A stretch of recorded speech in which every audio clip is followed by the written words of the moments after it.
Hi friends, welcome to SRL crazy ideas. ఇప్పుడైతే summer వచ్చేసింది కదా ఫ్రెండ్స్. ఇప్పుడు క్యాలీఫ్లవర్ ఎక్కువగా మనకి దొరుకుతుంది కదా, అందుకే క్యాలీఫ్లవర్ పచ్చడి తయారు చేసుకునే విధానం చూద్దాం. క్యాలీఫ్లవరు ముందుగానే కడిగి ఆరబెట్టుకోవాలి. తర్వాత ఉప్పు,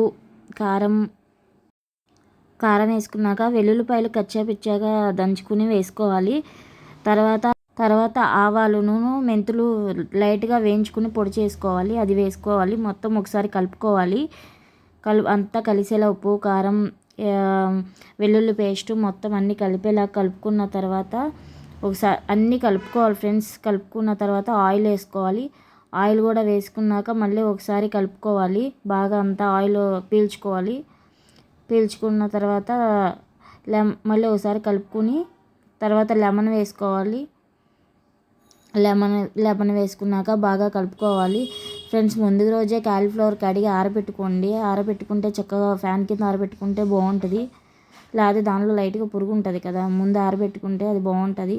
మొత్తం ఇప్పుడు కలిపేసి ముందు రోజు ఒక గిన్నెలో అలా పెట్టేసుకుంటే తర్వాత రోజుకి ఆయిల్ మొత్తం పైకి వచ్చేస్తుంది. అప్పుడు మనకి రెడీ అవుతుంది పచ్చడి. పోపు పెట్టుకోండి, ఇష్టమైన పోపు పెట్టుకుంటే ఇంకా టేస్ట్గా ఉంటుంది.